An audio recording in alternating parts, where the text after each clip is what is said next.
Hi, this is an Art Geek production, and we are at the Freedman Gallery for the opening of Nora Sturges and M.M. Dupay.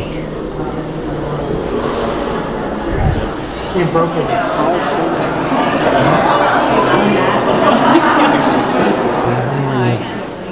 Can you, would you like to talk about your work a bit?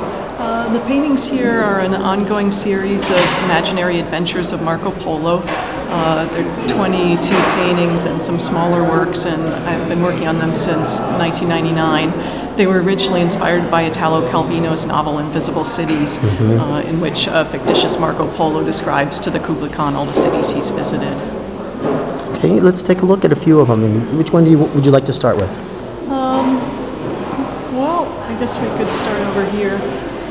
Begin at the beginning, huh? Yeah. Actually, this painting here is representative of a few of these paintings. Some of the paintings are really just about the discomfort of traveling, and in this one, Marco Polo forced to eat moths.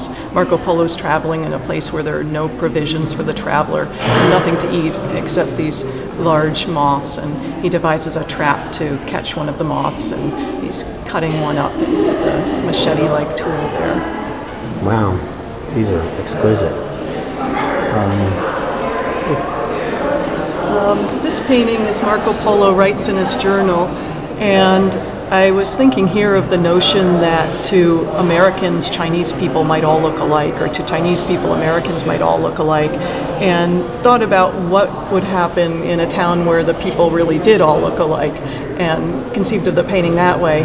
But then in choosing activity for Marco Polo to be engaged in within the painting, I was thinking of having him look inward rather than outward. He's writing in his journal. Rather than interacting with the people and perhaps seeing their differences. Wow, these paintings are so finely done. Okay, a little bit about your technique. Well, I start by doing a pretty large gestural type of drawing to get a feel for the sense of space in the painting, and then I do a more technical drawing addressing any perspective issues and scale issues, and transfer it to MDF, medium density fiberboard, is what I use for these paintings. And then after blocking the stuff in, I start using a #1 watercolor brush, very tiny, and I dilute the paint a little and put all the paint on in sort of hatchings and stipplings, pretty much. I think in person they have a real textural feeling when you get up close to them. I'm glad you have the patience for that. Yeah, it's very tedious, but I listen to books on tape while I work.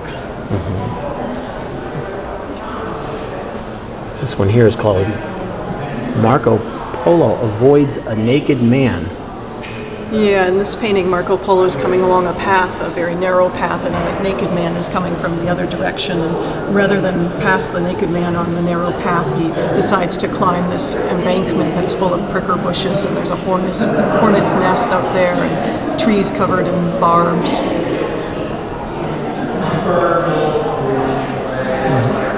Interesting little interlude there.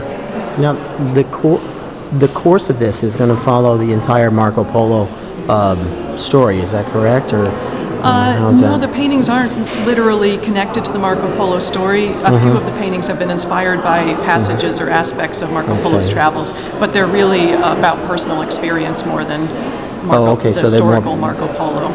Marco Polo uses it as a springboard for personal exploration. Yeah, and he really represents a sort of 20th century first world country every man or every woman. He's taken out of context. Just a quintessential traveler. Okay. Is there anyone in particular that you would like to expound about, or? Because you have more than a few here, and what I'll do is I'll run through each one of them with a snapshot and show every one of them. Okay. But in any case, this is very interesting, and I'm really astounded by your technique, and I think that you've really got a nice body of work here.